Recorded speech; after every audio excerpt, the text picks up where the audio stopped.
Hey, people come to me with marriage problems, and a lot of times the problems are keyed around these three things. The first one is when the children, the importance of letting go of your parents. And the second one is parents, the importance of letting go of your children. And then the third one is we teach children how to let go of parents who refuse to let go. And that's difficult. Well, today we're going to be talking about this second one, parents, the importance of letting go of your children. Hey, I'm Mitch. And I'm Kim at Keeping the Vows, where we're helping you discover and maintain a Christ-like marriage. You bet.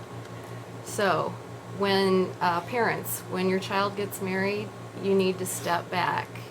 In Genesis, it talks about when you get married, leaving your father and mother and cleaving to your spouse. And Jesus repeated that reference in Matthew 19:5 and Ephesians 5:31. So it's actually mentioned 3 times in the Bible. Jesus thought it was important too. And if you don't let go of your child, your child's spouse can end up feeling like you're married to them instead of they are, and it will just hinder them having the one flesh marriage that God wants them to have. Yeah, something that I see is if a parent won't let go of a child, please, time out. Please don't get upset with me, okay? I just only have so much time and I don't know you. I have a lot of different people out there, but I just have to tell what I see, okay? A lot of times the reason that the parents won't let go and let their child have a one flesh marriage is because maybe the parents themselves haven't had or don't have a one flesh marriage themselves. So it's hard to lead where you haven't been. So if from the time that, like I see a lot of times the mom has trouble letting go of the son. Well, when people get married, if the mom throws herself into the kids and the dad throws himself into the work, then the mom's allegiance is really with their kids. That's another great video that we did or on our blog. It's called Allegiance. Look that up. It ties right in with this. So if the mom's allegiance is in with the kids, then she anticipates that will always stay, especially if she's not married any longer and she's single. She doesn't think that relationship's going to change. But you know what? It has to change. Your child's getting married, and God calls for them to be one flesh, which is body, spirit, and mind. And so they have to move on to a different relationship. And so that's something as parents that you're going to have to do. Now, sometimes the child doesn't want to let go, and you're going to have to help them. It'd be like the mother bird kind of, helping their little birds out of the nest. The mother bird isn't doing it to be mean. They're doing it because they know they need to fly and they know it's in their best interest, and there comes a time. Well, the time for this is when you get married, a parent needs to gently nudge the children out of the nest. It doesn't mean you don't love them. It doesn't mean you're not going to care about them. It means that times have changed and now your relationship is changing. They're taking on a whole new relationship that's biblically based. It's called being one flesh. And parents, you need to step back at this point.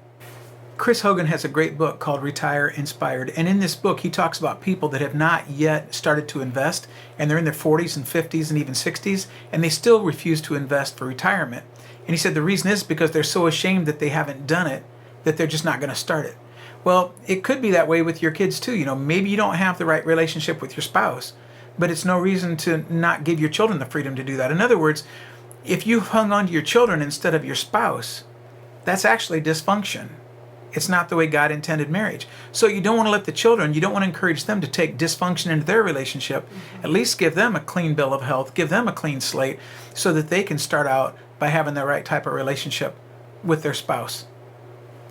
And when Mitch and I do premarital counseling, we explain to the couple the importance of leaving their parents. And when we were in the middle of premarital counseling, we had a great example of this dysfunction, I guess you might say. We had a bride-to-be who went out shopping with her mom, and on a whim, they stopped in a car dealership, and they each bought a new car. She didn't have cash, so she had to finance it, and she didn't talk to her fiance about it at all. It was going to put them in a financial struggle with the payments. Yeah. And the mom's like, well, he's not married to you yet. And it's none of his business. That's really what she said. Yeah, and so this is one parent who was really having trouble releasing, and the daughter didn't see the problem with it either. So yeah, the thing would have done is stop in to see cars, and the mom says, "Oh, I think I'm going to buy the car." And if the daughter said so, the mom even could have stepped up and said, "You know what? Before you do that, I think it'd be good if you ran that by your fiance." Mm-hmm. But instead, she not only encouraged her daughter to go ahead and buy a car, which she hadn't planned on, which it's probably that would be like The grocery store line where you buy a pack of gum, they put all that stuff there because that's impulse decisions. But to buy a car on impulse, I'm trying to think when that would be a good thing. I can't. But the mother not only buying a car on impulse, encouraging her daughter to do so without the knowledge of the fiance. And it's not that he's in charge. It's just that they're both in charge because there needs to be a oneness. There needs to be an interdependence. There needs to be that one flesh. But the mother didn't understand it.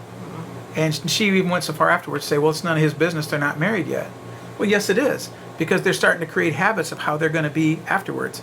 Kim and I will rarely ever spend more than $100 on anything without talking to her, and usually 30 or 40 bucks without. And it's not because I'm afraid of her.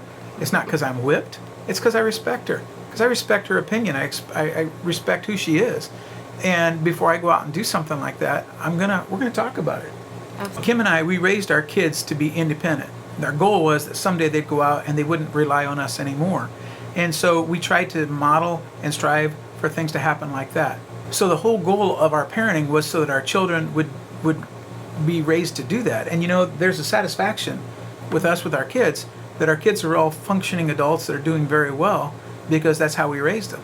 Well, if your child won't let go, and you need to nudge them out of the nest, how do we do it? Well, we've went ahead and prepared a sample letter for you. Sometimes in counseling, people will say, well, my child won't let go. And I'll say, well, what would happen if you wrote a letter and told them this? When I get done, they say, wow, what is that again? And they want to write it down. And like I said, I can't think of something great twice in a row. So just teasing. So I prepared a sample letter and Kim's going to read it to us. Okay. Dear child, your upcoming marriage day will be the culmination of your life to this point.